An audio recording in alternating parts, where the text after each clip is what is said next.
Auzubillahiminash-shaytanir-rajim. Bismillahir-rahmanir-rahim. Assalamu alaikum viewers. I am Zainab Arshad and welcome to my channel. जी students, आज हम आपको zoo 507 का जो अपडेट कोर्स है उसके लेक्चर नंबर 1 से जो है स्टार्ट करेंगे हम स्टडी करना। आपको बताती चलूँ कि ऑलरेडी जो है ज़ू 507 के कुछ लेक्चर्स चैनल पर अपलोड हैं, बट वो ओल्ड जो सिलेबस है उसके लिए है। तो आज से जो है ये इस बार न्यू सिलेबस आया है, ठीक है, प्रिंसिपल्स ऑफ एनिमल इकोलॉजी का। तो इसके हवाले से जो न्यू सिलेबस है उसको हम डिस्कस करेंगे लेक्चर नंबर वाइज। तो चलिए स्टार्ट करते हैं। आज हमने लेक्चर नंबर 1 से स्टार्ट करना है। अगर आपके पास हैंडआउट्स हैं, बुक्स हैं, तो आप इसको खोल सकते हैं, साथ साथ नोट भी करते जाएं। अगर हैंडआउट्स नहीं हैं तो आप अपने पास अपनी वॉल पॉइंट और अपना नोट पैड जो भी आपके पास बुक अवेलेबल है या रजिस्टर अवेलेबल है उसके ऊपर आप नोट करते जाएं, ताकि कुछ जो टर्म्स हैं उनकी आपको अच्छे से समझ आ सके। तो सबसे पहले आपने क्या यहाँ पर लिखा हुआ प्रिंसिपल ऑफ एनिमल इकोलॉजी, इसमें उन्होंने कुछ हमें इंट्रोडक्शन दिया है, what is meant by ecology. इसमें वो बता रहे हैं एजेंडा, ठीक है। एजेंडा का मतलब होता है लिस्ट। यहाँ पर एजेंडा का मतलब है लिस्ट, यानी कि वो वाली चीज़ों की या आइटम्स की लिस्ट जो आगे हम डिस्कस करने जा रहे हैं, यानी आप इस कोर्स में क्या क्या पढ़ेंगे, ठीक है। तो हम इस कोर्स में आप देखेंगे कि एनिमल इकोलॉजी के इंट्रोडक्शन क्या है, इकोलॉजी का मीनिंग क्या है, इकोलॉजी जो है इसकी इम्पोर्टेंस क्या है, स्कोप ऑफ इकोलॉजी क्या है, और रेलेवेंस विद मेन काइंड, यानी इकोलॉजी का इंसानियत के साथ कितना ज़्यादा ताल्लुक़ और कितनी ये मुताबिकत रखती है और इंसान किस तरह इकोलॉजी के ऊपर डिपेंड कर रहा है, ठीक है। तो ये हमारे लिए कितनी ज़रूरत है ये हम इसमें पढ़ेंगे। टॉपिक नंबर 2 में उन्होंने बेसिक डेफिनेशंस बताई हैं।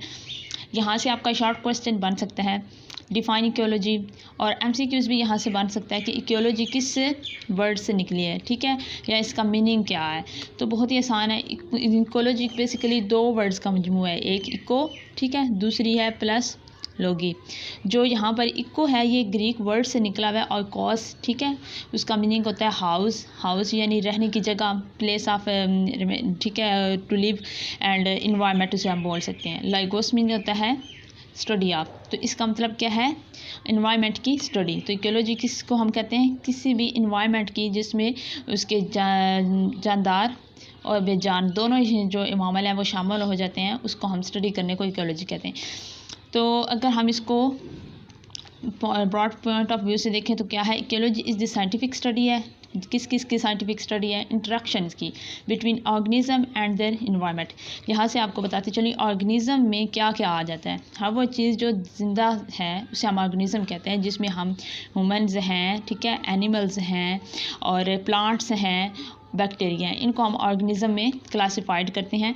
तो अगर इन तमाम ऑर्गेनिज्म का इंट्रैक्शन हो, ताल्लुक़ हो इन्वायरमेंट के साथ, ठीक है।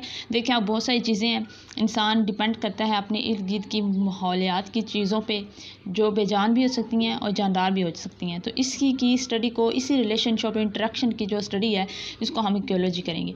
तो यही बेसिकली हमने इसमें पढ़ना है। तो आप देख सकते हैं यहाँ पर उन्होंने एक स्केच बनाया हुआ है कि किस तरह जो है सारी चीज़ें एक दूसरे के ऊपर इंटरडिपेंडेबल हैं, ठीक है, एक दूसरे के ऊपर डिपेंड कर रही हैं।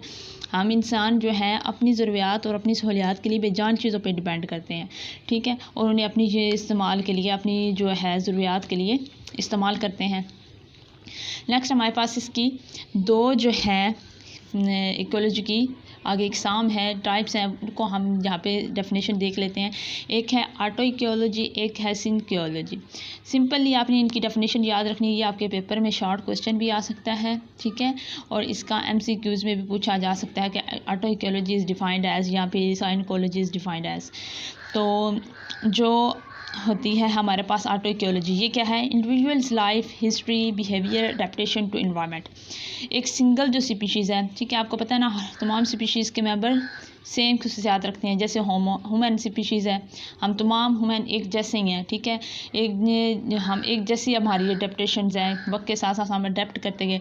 तो जो स्पीशीज़ है, जो ह्यूमन्स हैं, इस ह्यूमन बींग्स की, ठीक है, हिस्ट्री को पढ़ना, इसके बिहेवियर को पढ़ना और वक्त की तब्दीलियों के साथ साथ हालात को जो है बर्दाश्त करने के लिए, उसमें रहने के लिए इन्होंने किस तरह इन्वायरमेंट में अपने आप को अडेप्ट किया, यानी रहने के काबिल बनाया उन माहौलियात के अंदर भी। इस तमाम स्टडी को हम बोलते हैं ऑटो इकोलॉजी, ठीक है, जिसमें सिंगल स्पीशीज़ जो है, सेम स्पीशीज़ की जो है डिस्कशन करते हैं, स्टडी करते हैं। नेक्स्ट हमारे पास आ जाता है सिंकोलॉजी। सिंकोलॉजी एक मजमुआ है, ठीक है। सिंकोलॉजी में क्या है, ये कम्प्लेक्स इंटरेक्शंस होता है between populations of single species, ठीक है। एक स्पीशीज़ की जो पॉपुलेशंस होंगी उनका आपस में एक कम्प्लेक्स इंटरेक्शंस होगा, या फिर मुख्तलिफ जो कम्युनिटीज़ हैं उनकी ऑर्गेनिज़म का आपस में भी हो सकता है। इसमें हमने एक ऑर्गेनिज़म को नहीं पढ़ना, मुख्तलिफ जो ऑर्गेनिज़म आपस में इंटरेक्शन कर रहे हैं उसकी हिस्ट्री को, उनकी बिहेवियर को और अडेप्टेशंस को हम पढ़ेंगे तो वो हमारे पास सिंकोलॉजी आ जाएगी। सिंकोलॉजी बेसिकली क्या है, study of population, simple words में मैं आपको बता दूँ, ठीक है। नेक्स्ट हमारे पास है टॉपिक 3 है, इसमें शॉर्ट क्वेश्चन उन्होंने ऑलरेडी बनाया। What is the important to study of ecology, यहाँ पर आपने बताना है कि इकोलॉजी की जो इंपॉर्टेंस है वो क्या है, इसकी स्टडी की क्या है, या वैसे हमारे पास इसके क्या फ़ायदे हैं, क्यों इंपॉर्टेंस है, यूज़फुल क्यों है। तो आपने याद रखना, to understand the distribution and abundance, ठीक है, of living organism in physical environment. यहाँ पर आप देखें 3 टर्म्स हमारे पास यूज़ हो रही हैं, एक है डिस्ट्रीब्यूशन, एक अबंडेंस है और तीसरी है फिजिकल इन्वायरमेंट। डिस्ट्रीब्यूशन होती है ज़मीन पर जितने भी ऑर्गेनिज्म हैं उनकी तकसीम, ठीक है, वो कहाँ कहाँ डिस्ट्रीब्यूट हुए हैं, ठीक है। अगर हम अबंडेंस देखें तो कितनी ज़्यादा तादाद है, ठीक है, इसमें हम तादाद देखते हैं और कि हमारे पास ज़मीन पे अभी जितने भी लिविंग ऑर्गेनिज्म हैं वो ज़मीन के ऊपर उनकी डिस्ट्रीब्यूशन कहाँ कहाँ है, वो कहाँ कहाँ मौजूद है, उनकी किस जगह पर कितनी अबंडेंस यानी तादाद है, और उनका रिलेशन क्या है फिज़िकल इन्वायरमेंट। फ़िज़िकल इन्वायरमेंट का मतलब है हमारे इन्वायरमेंट के बेजान हिस्से, जैसे हवा है, ठीक है, वाटर है, और इससे हमारे मौसम जो है सीजन्स हैं, तो इनके साथ साथ ये किस तरह डिस्ट्रीब्यूट होती हैं और अपने इनकी अबंडेंस होती है, इसकी स्टडी जो है इसको जानने के लिए भी बहुत ज़्यादा इंपॉर्टेंट है। नेक्स्ट है कि दूसरा इसकी इंपॉर्टेंस में आता है, it includes the integration of scientific disciplines inside and outside of biology. Scientific disciplines क्या हैं, साइंटिफिक डिसिप्लिन्स का मतलब है वो वाले सब्जेक्ट या आउटलाइंस जो हम साइंस के सब्जेक्ट के तौर पर पढ़ते हैं। साइंटिफिक डिसिप्लिन्स में हमारे पास साइंस के मुख्तलिफ ब्रांचेस आ जाती हैं, जैसे साइंस की एक ब्रांच बायोलॉजी है, एक केमिस्ट्री है, ठीक है, एक मैथ है, फिज़िक्स है, साइकोलॉजी है, ये सारी जो है अपनी अपनी अलग साइंस रखती हैं। इन सब की स्टडी को हम कहते हैं साइंटिफिक डिसिप्लिन्स। तो हम ये जो मुख्तलिफ साइंसेस हैं इनको इस्तेमाल करके किस तरह जो है बायोलॉजी के जो मुख्तलिफ एस्पेक्ट हैं उनको स्टडी कर सकते हैं, उनसे फ़ायदा गेन कर सकते हैं, तो ये इसी को हम बोलते हैं इंटीग्रेशन ऑफ साइंटिफिक डिसिप्लिन्स। तो वो इकोलॉजी की स्टडी के दरमियान भी हमें पता चलता है, क्योंकि इकोलॉजी में बहुत सारी चीज़ें आ जाती हैं, ठीक है। फिज़िक्स भी इकोलॉजी में हमें थोड़ी बहुत फिज़िक्स भी पढ़नी पड़ती है, बायोलॉजी भी पढ़नी पड़ती है, थोड़ी सी मैथमेटिक्स की कैलकुलेशन भी करनी पड़ती है। तो ये सारे जो आ जाते हैं ना साइंटिफिक डिसिप्लिन, वो इसी में आ जाते हैं, जो साइंटिफिक डिसिप्लिन्स को एक्सप्लेन करके हम इकोलॉजी की जो स्टडी है वो कर सकते हैं। जिस तरह के उन्होंने नीचे बताई हुई है कि बायोकेमिस्ट्री है, फिजियोलॉजी है, एवोल्यूशन है, बायोडाइवर्सिटी है, मॉलिक्यूलर बायोलॉजी है, जियोलॉजी और क्लाइमेटोलॉजी। ये बेसिकली बायोलॉजी की ही आगे नेक्स्ट टाइप्स हैं, ठीक है। बायोकेमिस्ट्री है, एवोल्यूशन किस तरह हुआ है, बायोडाइवर्सिटी है, ज़मीन पर कितनी ज़्यादा डाइवर्सिटी है, मुख्तलिफ इक़साम की जो बायोडाइवर्सिटी है वो बढ़ रही है, या कितनी ज़्यादा न्यू स्पीशीज़ आ रही हैं, कौन सी ख़त्म होती जा रही है। मॉलिक्यूलर बायोलॉजी यानी हमने ऑर्गेनिज्म को उनके मॉलिक्यूलर लेवल पे आके पढ़ना। जियोलॉजी, ठीक है, यानी ज़मीन के या जोग्राफिकली जो डिस्ट्रीब्यूशन है उसको पढ़ना। क्लाइमेटोलॉजी यानी हमारी जो क्लाइमेट है वो हमारे इन्वायरमेंट को या इकोलॉजी को कैसे इफेक्ट कर रही है। ये सारी चीज़ें हमारी साइंटिफिक डिसिप्लिन्स कहलाती हैं। तो उन्होंने ये एक साइंटिफिक डिसिप्लिन्स का तमाम साइंसेस का आपस में एक इंटरेक्शन दिखाया हुआ है, ठीक है।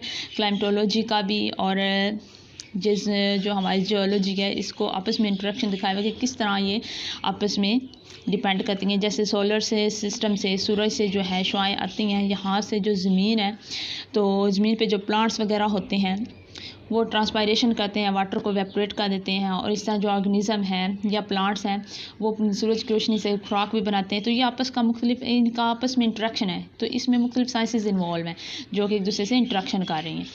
नेक्स्ट टॉपिक नंबर हमारा 4 है कि ब्रांचेस ऑफ इकोलॉजी। इसमें आपने ब्रांचेस के नाम याद रखने हैं।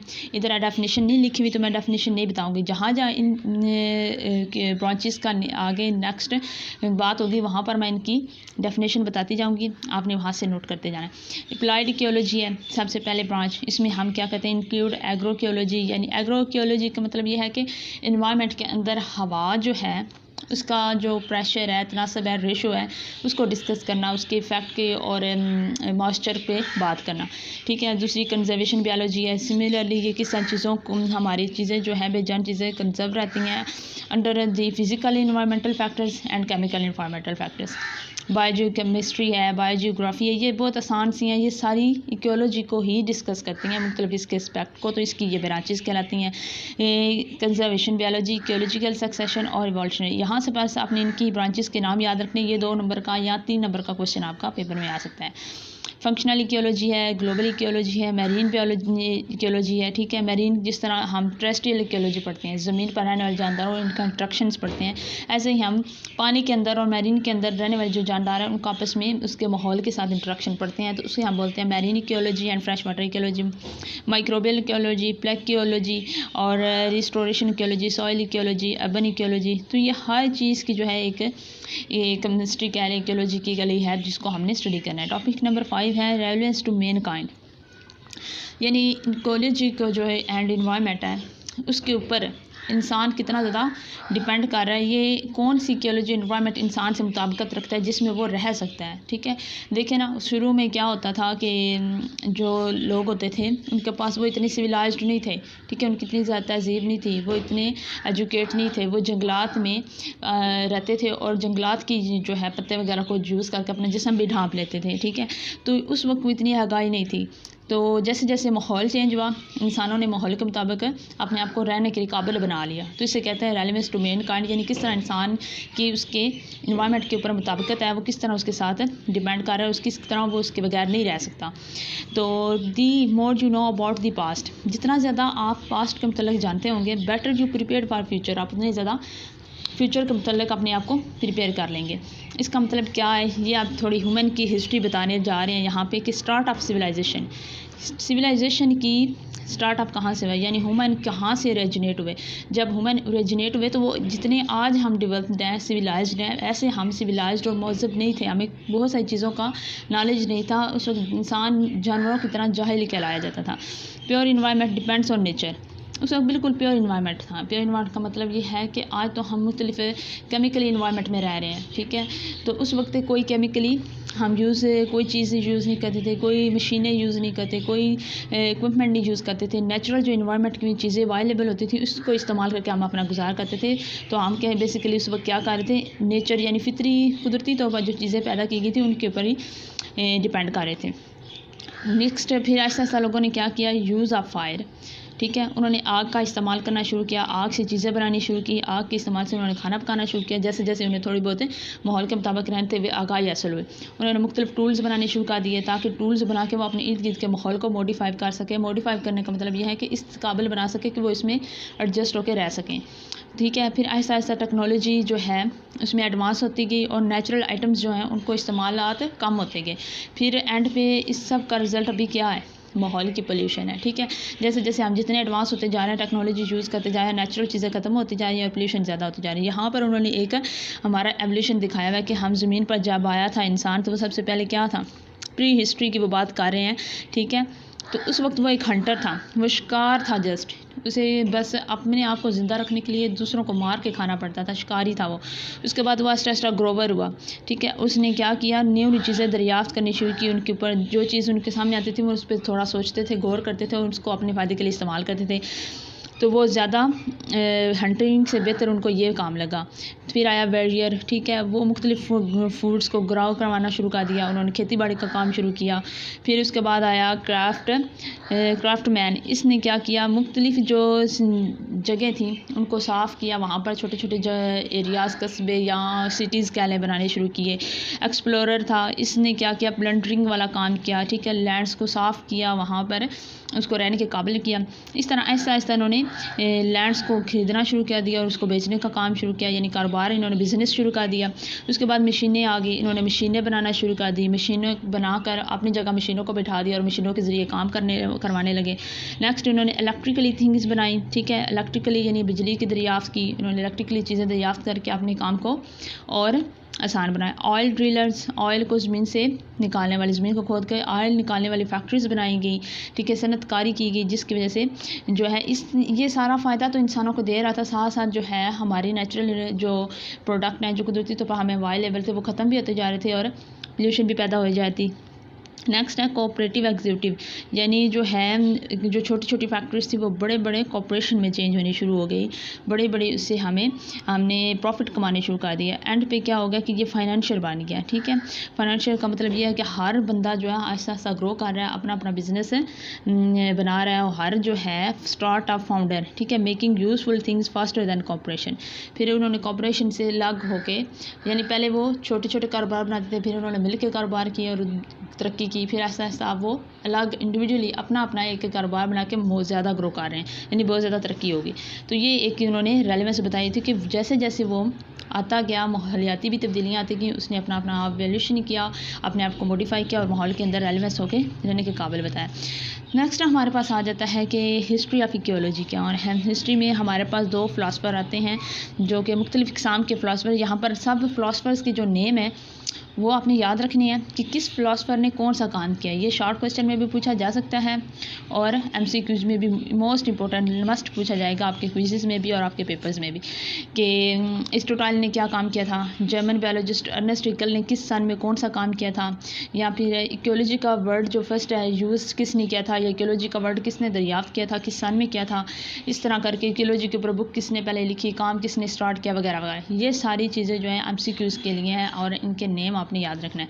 पहला है एरिस्टोटल है, ये कौन था, ये एक एंशिएंट ग्रीस फिलासफर था, ठीक है। इसने इकोलॉजिकल के टॉपिक्स बताए थे, ठीक है। इकोलॉजिकल टॉपिक्स कौन कौन से हैं, जैसे क्लाइमेट है, हमारे पास है वाटर है, और एयर है, हवा है, या फूड की अवेलेबिलिटी है, प्लेसेस हैं, हैबिटेट है यानी कि जगह। तो ये सारे इकोलॉजिकल टॉपिक्स हैं जिनको हम इकोलॉजी में पढ़ते हैं। फिर उसके बाद जर्मन बायोलॉजिस्ट आया जिसका नाम था अर्नेस्ट हैकेल। इसने क्या काम किया, सबसे पहले इकोलॉजी का वर्ड यूज़ किया। इसने इन तमाम टॉपिक्स को कंबाइन करके उनको क्या नाम दे दिया, इकोलॉजी, यानी उनकी स्टडी को नाम दे दिया इकोलॉजी। और इसने किस साल में किया था, 1869 में। ये आपने ईयर भी याद रखना है, इसका नेम भी याद रखना है, और ये MCQs के लिए आ सकता है। हिस्ट्री ऑफ इकोलॉजी में नेक्स्ट है कि अर्ली जो 1700 थी, ठीक है, आपकी सेंचुरी थी, इसमें ल्यूवेन हुक जो पॉइनर थे, पॉइनर होता है बिल्कुल किसी चीज़ को आगाज़ करने वाला, बुनियाद रखवाने वाला, ठीक है। उन the study of food chain, उसने इन्वायरमेंट के अंदर जो फूड चेन की है एक सिलसिला है, उसकी स्टडी को बयान किया कि इसको हम फूड चेन के तौर पर ले सकते हैं। जैसे हम प्लांट्स की तैयार करदा चीज़ें खाते हैं, प्लांट्स जो है, फिर हमारा जो वेस्ट होता है वो दोबारा ही प्लांट को मिल जाता है। तो ये एक फूड चेन है, यानी हर चीज़, हर जानदार किसी दूसरे जानदार के ऊपर डिपेंड कर रहा है अपनी खुराक हासिल करने के लिए। तो फिर है बोटेनिस्ट था, ठीक है। बोटेनिस्ट यानी जो कि बॉटनी की फील्ड में महारत रखता हो, जिसने बॉटनी वगैरह में आगे फील्ड की हो, हासिल की हो तालीम। बॉटनी होती है स्टडी ऑफ प्लांट्स। तो उसका नाम था रिचर्ड बार्डले, ठीक है। इसने क्या किया था, बायोलॉजिकल प्रोडक्टिविटी की जो ब्रांच है या स्टडी है उसको बयान किया था, ये भी आपने याद रखना है। नेक्स्ट है फ्रेडरिक क्लेमेंट्स, इस विक्टोरिया शेल्फोर्ड रेमंड एंड एडवर्ड, इन 3 लोगों ने मिलकर काम क्या किया था, एक इस्टेब्लिश किया था फील्ड ऑफ इकोलॉजी, ठीक है। पहले तो इसकी छोटी छोटी टॉपिक्स या ब्रांचेस आई जिनको कंबाइन करके इन्होंने इकोलॉजी का नाम दिया था। बाद में इस इकोलॉजी का एक बहुत बड़ा फील्ड बनाया गया था।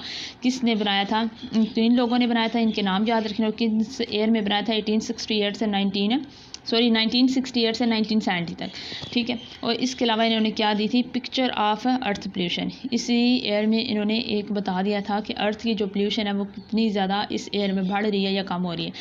1970 जो साल था उसे हम डिकेड ऑफ इन्वायरमेंट बोलते हैं। डिकेड का मतलब होता है 10 साल का ड्यूरेशन, ठीक है। जो 10 साल होते हैं उस पूरे ड्यूरेशन को एक डिकेड कहते हैं। जो 1960 से लेकर आगे, जो 1970 से लेकर 1980 तक जो ड्यूरेशन होगा उसको इन्होंने बोल दिया था इन्वायरमेंट का अशरा।